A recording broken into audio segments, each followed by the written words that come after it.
Vamos a ver cómo podemos acceder ahora a CSS, en realidad al estilo que tiene una página, desde las herramientas del desarrollador del navegador.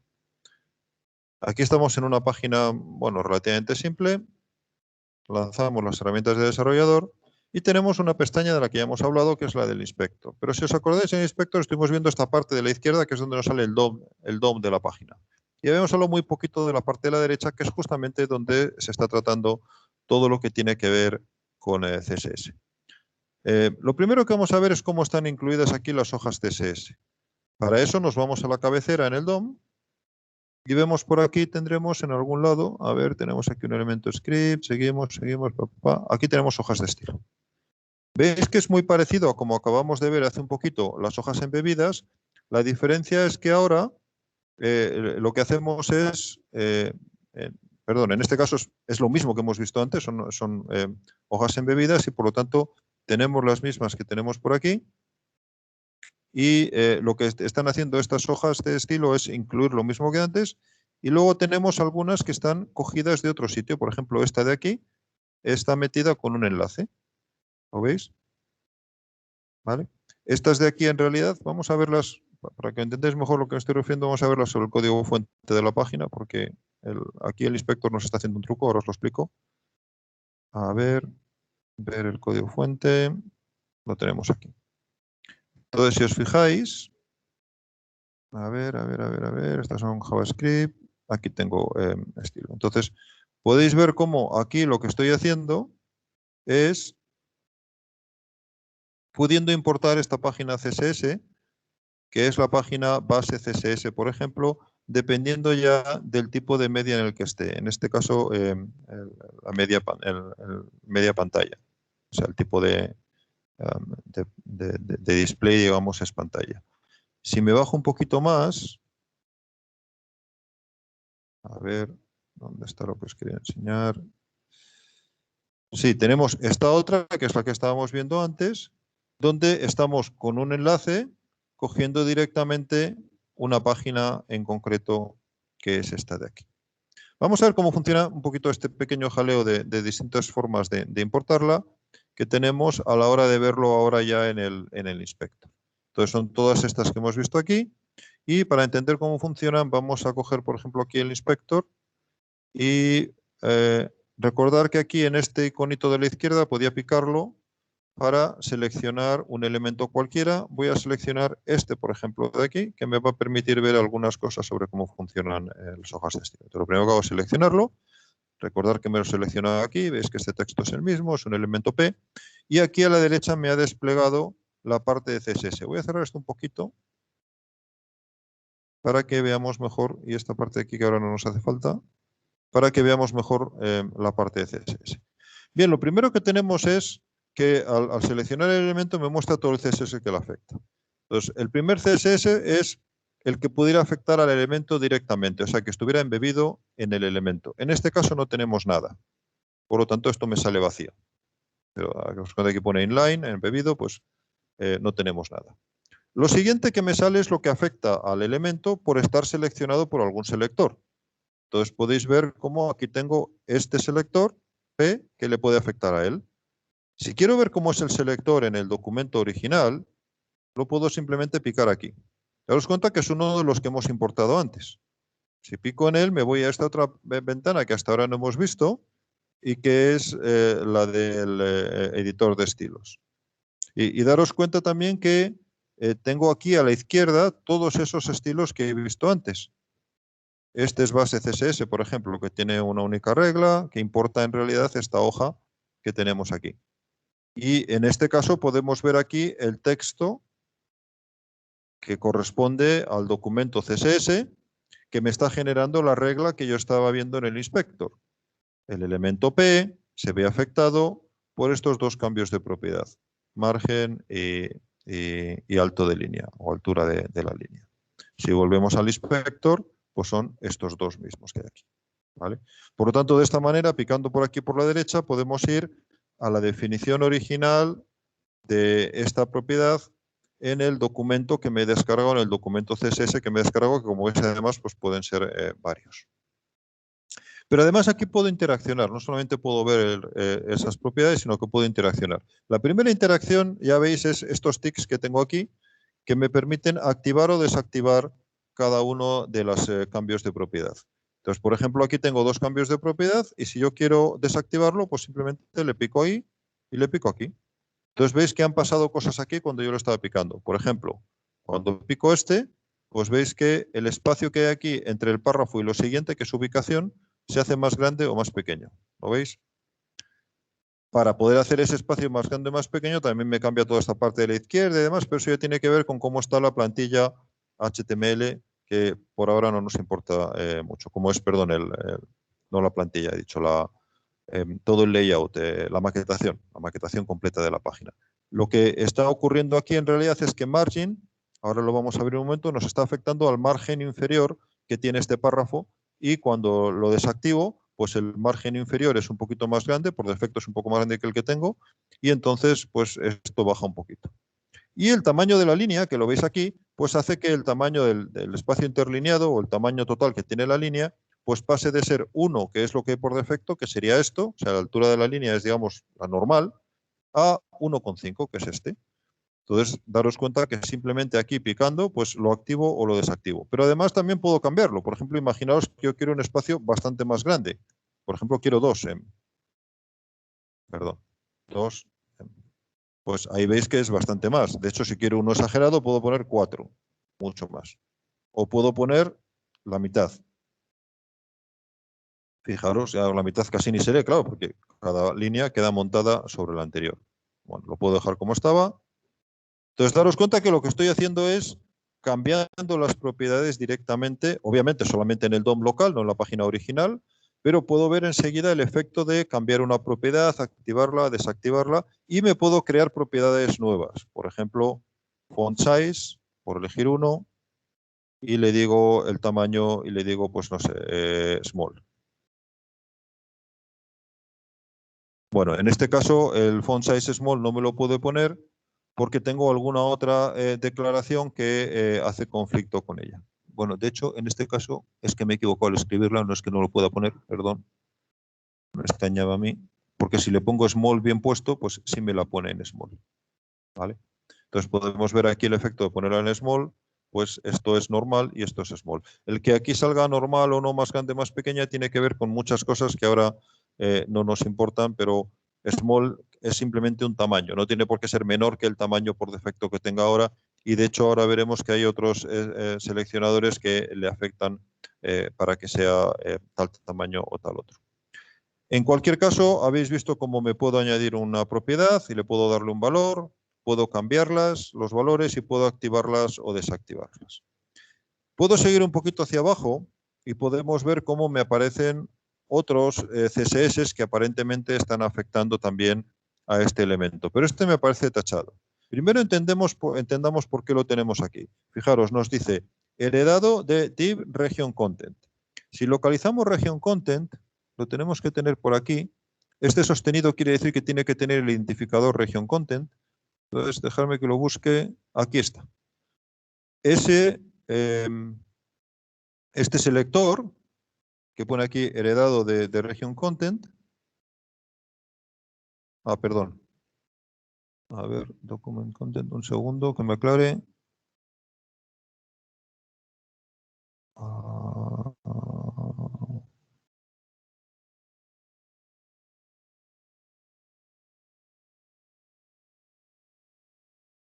Aquí me he liado yo solo, un momento. Vale, ya está. Sí, el siguiente que nos afecta es este que veis aquí, que es este document content, que lo tenemos que tener, tiene que ser una clase document content que esté definida por aquí arriba, que está aquí lo veis, es este div que veis aquí, y que, como veis, es el div que está en la clase document content, por eso está seleccionado. Como veremos luego, este seleccionador me selecciona las cosas de los elementos de la clase document content y en particular este, y simplemente aquí arriba me da el mensaje, concretamente el que se está aplicando es a este elemento. De hecho, puedo verlo aquí, div region content es este de aquí. ¿vale? ¿Qué quiere decir heredado de este? Pues quiere decir que el CSS que yo tengo, este elemento, es el CSS que yo aplique a él y a todos sus padres, a toda la jerarquía de antecesores que tenga dentro del árbol, dentro del DOM. Por lo tanto, como este P está dentro de este div, si este div se le aplicara algo, también lo tendría el P. En este caso no se le aplica nada. Igualmente, si a este div se le aplicara algo, también lo tendría el P. En este caso tampoco se le aplica nada. Pero además está dentro de este otro. Y a este sí que se le aplican cosas. Se le aplica, por ejemplo, esto que veis aquí. Por lo tanto, también lo hereda él. Y por lo tanto, también debería aplicarse. ¿Por qué está tachado? Pues porque tengo una regla más reciente, que es esta que he metido yo aquí a mano, que se le aplica.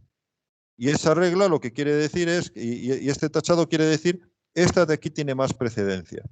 Porque en CSS se utiliza como precedencia la regla de cuanto más específico es para el elemento, más precedencia tiene. O sea, lo que se aplica más cercano al objeto, se aplica en lugar de cualquier cosa que sea más lejana al objeto. Entonces este está más lejano a la jerarquía. Por lo tanto, lo que aplico es primero esto y después esto. De hecho, podéis ver que la forma como lo presenta el navegador ya me muestra la precedencia. Entonces, lo primero que tiene más precedencia es esto, que se aplica directamente al elemento, esto que es un selector sobre el elemento, y a continuación esto que es un selector sobre un ancestro del elemento. Y todavía tengo más, pero son ancestros más altos todavía, más antiguos. Y por lo tanto se le aplica pues todavía menos. En este caso en particular, repito que esta está tachada porque la he redefinido aquí. Si la quito de aquí, veis que ya me la destacha, digamos, y ahora se está aplicando. Las que tengo un color, por lo tanto, y no están tachadas, son las que se están aplicando en un momento dado. Y este es el motivo también de que aquí cuando le pongo más small, en realidad me lo pongo más grande, porque aquí 110 del tamaño actual, pues es más pequeño que small, tal como está definido ahora mismo las cosas en esta hoja de estilo. Si sigo un poquito hacia arriba, veo que también tengo otro elemento que si yo lo busco por ahí arriba es Portal Column Content, que está aquí, lo veis, y que está aplicado porque tengo una regla que aplica a TD sostenido Portal Column Content, o sea, que aplica concretamente a este elemento y que es esta que veis aquí. Y aquí lo que me habla es de otro elemento distinto, de otra propiedad distinta, el border collapse, no sé qué, bueno, y ves que hay varias, hasta el final que llego a body, donde se me están mostrando las reglas que aplican al cuerpo, o sea, a todo el documento HTML. Y veis que aquí hay cosas como que, por ejemplo, el font sea font Verdana, Arial, Helvética, Sans serif, no sé cuántos, y font size 69%. Y veis que está tachado. ¿Por qué está tachado? Porque lo hemos definido aquí más arriba. ¿Lo veis? Entonces, si aquí también lo quito, lo desactivo, el que tenemos aquí abajo se me activa. Bueno, no se me activa porque tengo todavía otro aquí en medio, se me activó este. Si lo quito este también, ya se me activa y no me lo tacha, como veis aquí. Cuando lo quito de aquí, pues me lo tacha. Y en general, si lo pongo en cualquiera, por ejemplo, lo activo aquí arriba, pues me lo tacha en todos los demás. Veis que está tachado font size, y aquí abajo está tachado font size, y aquí está tachado font size. Quiere decir que esos no se aplican porque son menos específicos que el que he definido más arriba. De esta misma manera puedo cambiar cualquier cosa. Por ejemplo, puedo desactivar el color, y en este caso no me cambia nada porque el color por defecto sigue siendo el negro, pero puedo también cambiar el color y poner, por ejemplo, un color rojito, y veis que entonces el texto pues me parece rojito. Bueno, resumiendo, aquí puedo hacer un montón de cambios, jugar un montón con el CSS y ver cómo me quedaría mi página haciendo los cambios que me parezca oportuno directamente sobre el DOM. Y es una forma muy rápida de ver cómo quedarían esos cambios cuando yo vaya jugando con ello. Pero todavía hay más. En esta parte de la derecha, que oculté antes un poquito, tenemos todavía más información y podéis ver que, entre otras, tenemos la información de cómo son los espacios alrededor del elemento en el que estoy. Entonces, este es el elemento que he elegido y daros cuenta que este elemento, cuando lo selecciono aquí, hay un trocito que está en azul y un trocito que está en amarillo. Bien, pues corresponde a los colores de esto que veis aquí. Azul es el elemento en sí mismo y amarillo es uno de los distintos bordes. Los bordes los podemos leer desde fuera hacia adentro. Primero tenemos el margen, después tenemos el borde, después el padding y después el elemento en sí mismo. Podéis imaginaros que fuera como un cuadro. El borde del cuadro sería el marco del cuadro. El margen sería un espacio alrededor del cuadro que no puede ocupar otro cuadro. Es mío, lo que pasa es que no hay nada en él. Puedo ponerle cosas de hecho, pero sobre todo un espacio que tengo alrededor. Es el margen que dejo para mi cuadro. Repito que el border sería como el marco y el padding sería un trozo interior que me separa o que me recuadra de alguna manera al dibujo. Es como cuando en un cuadro veo que hay pues, un passepartout, un trozo de cartón alrededor de lo que es el cuadro de verdad, que sería el elemento azul. Puedo ver todos estos elementos y puedo tocarlos. Por ejemplo, si yo quiero tener aquí veo que solo tengo un margen abajo, por eso me sale esa línea abajo cuando me pongo sobre ella, pero puedo poner un margen arriba. Puedo decir, bueno, pues arriba quiero un margen de 20 píxeles. Ya lo tenemos. Veis que ahora ya me sale arriba también. Puedo poner otro a la derecha y puedo decir a la derecha quiero 10. Bueno, pues me sale también un margen de 10 píxeles a la derecha. Puedo hacer lo mismo con cualquiera. Puedo decir, ¿y por qué no poner un borde de 10 abajo? Pues vamos a ponerlo. Veis que ahora tenemos un borde de 10 abajo, que de hecho, por cómo funciona el borde, está puesto por encima del margen, porque el borde se construye desde el borde del margen hacia afuera. Podemos poner también un padding, por ejemplo, arriba, que está a 0, pero vamos a ponerlo, por ejemplo, de 20. Y podéis ver cómo ahora tenemos un padding arriba, ¿lo veis? Tenemos el margen de abajo lo tenemos, pero está ocultado parcialmente por el borde. A ver si lo podemos un poquito más, así. Epa, ahí. Me coloco abajo y podemos ver cuál es el padding, podemos ver el margen y podemos ver el margen, el borde y el padding. De la misma manera puedo poner padding pues, a la izquierda, yo qué sé, 3, un borde pequeñito. En cualquier caso veis que todo el párrafo se va recolocando, se va haciendo más estrecho, va subiendo o bajando según los distintos bordes que le voy poniendo. Tenéis también otras propiedades que tienen que ver con la maquetación. Podéis echarle un vistazo si queréis, también podéis jugar con ellas aquí.